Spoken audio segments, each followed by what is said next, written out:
Hello दोस्तों, मेरा नाम है विकास और आज हम बात करने वाले हैं आइल्स स्पीकिंग के मार्किंग क्राइटेरिया के बारे में।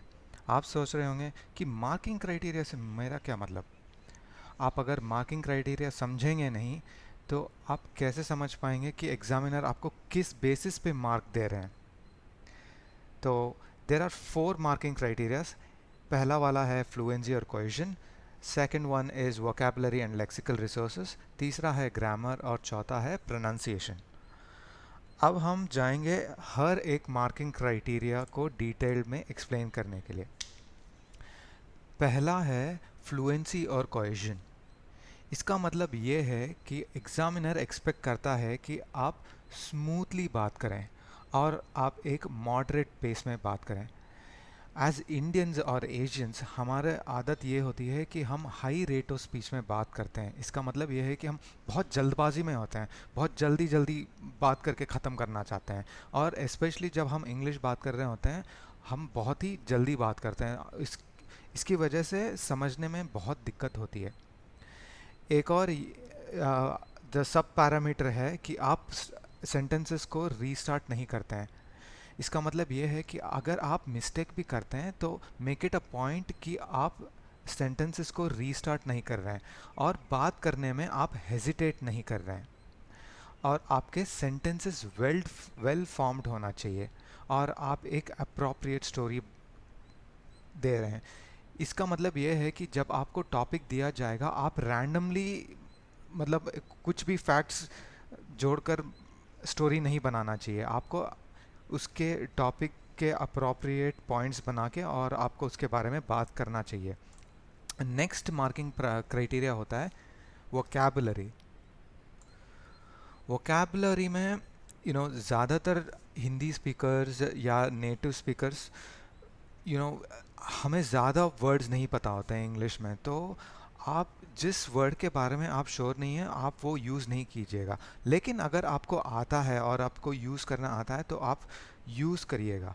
और एबिलिटी टू रीफ्रेश, इसका मतलब ये होता है कि आप सेम थिंग को, स्पेशली व्हेन आपको एक टॉपिक दिया जाता है और उसके बारे में आप ज़्यादा नहीं जानते हैं, आपको वही चीज़ घुमा फिरा के दूसरे एंगल से बताना होता है। तो यही है आपका एबिलिटी टू पैराफ्रेज। आप एक ही चीज़ को दूसरे शब्दों को यूज़ करके कैसे बात कर सकते हैं, ये आप एग्जामिनर आपसे एक्सपेक्ट करते हैं। आप लेस कॉमन वर्ड्स यूज़ करें। तो less common words are something जहाँ पे आप कोलोकेशंस यूज़ कर सकते हैं या फिर मतलब आपको एंटोनिम्स या सिनोनिम्स यूज़ करने होते हैं। कोलोकेशंस का मतलब ये होता है कि मतलब छोटे मुहावरे जैसे समझ लीजिए। I don't know what is the equivalent of Hindi, I am really sorry, but collocations are like, call it a day. When somebody says call it a day, it means that you stop working on something. और अगर कोई आपको बोलता है, English speaker बोलता है hang in there, it means don't give up, और वहीं रुकिएगा। That's what it, you could literally translate it to, or miss the boat, it means it's too late. तो when you inculcate less common words and collocations और आप smoothly बात कर रहे हैं, आपको वोकेबुलरी में फुल मार्क्स मिलेंगे।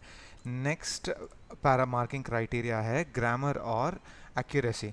नाउ आपको एग्जामिनर एक्सपेक्ट करता है कि आप वेराइटी ऑफ ग्रामर यूज़ करें, लेकिन I would suggest as native speakers या जो हिंदी स्पीकिंग पॉपुलेशन होता है, जो जिन्होंने मतलब इंग्लिश मीडियम में पढ़ा नहीं होगा या इंग्लिश से उतना ज़्यादा इंग्लिश में बात करने के लिए उतना ज़्यादा कॉन्फिडेंट नहीं है, वो आप ये करें कि you stick to a particular set of grammar. कि आप थोड़े आर्टिकल सीख लीजिए, मतलब कहाँ ए यूज़ करना है, कहाँ एन यूज़ करना है, कहाँ द यूज़ करना है, और कहाँ एंटोनिम्स और सिनोनिम्स यूज़ करना है। इसके बारे में मैंने अलग से वीडियो भी बनाए हैं और आपको एक वीडियो है जो टिप्स एंड ट्रिक्स कवर करता है। आप अगर वो यूज़ करते हैं तो बैंड 7 अचीव करने में आपको कोई दिक्कत नहीं होगी। तो अगेन रीआइटरेटिंग, ग्रामर में आपको they look at how you use articles and how you use your verbs, how you use your pronouns and nouns. तो आपको कहाँ द यूज़ करेंगे या कहाँ आप सिंगुलर नाउन्स यूज़ करेंगे और कहाँ आप प्रोनाउंस यूज़ करेंगे, ये सब आपका ग्रामर चेक किया जाएगा एग्जामिनर से। और last one is the pronunciation. इसमें आपको मार्क्स बिल्कुल ही लूज़ नहीं करने हैं। यहाँ एक्सपेक्ट किया जाता है कि आप क्लियरली और एक्यूरेटली बात कर सकते हैं, और आप जब बात कर रहे हैं दूसरे और द एग्जामिनर को आपको समझने में कोई दिक्कत ना हो। Don't worry about your accent and all of that.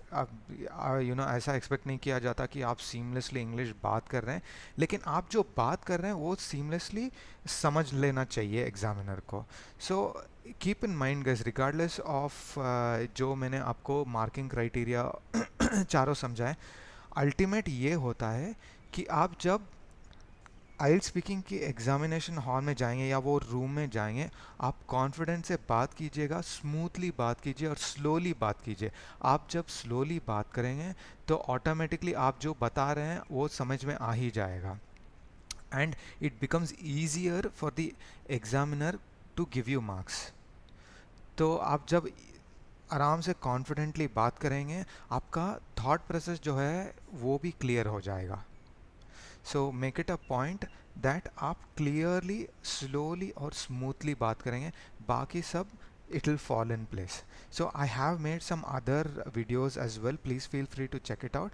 आपको अगर कोई questions और queries हैं तो comments में लिख दीजिएगा, मैं आपको मदद करने के लिए I'm always out to help you guys.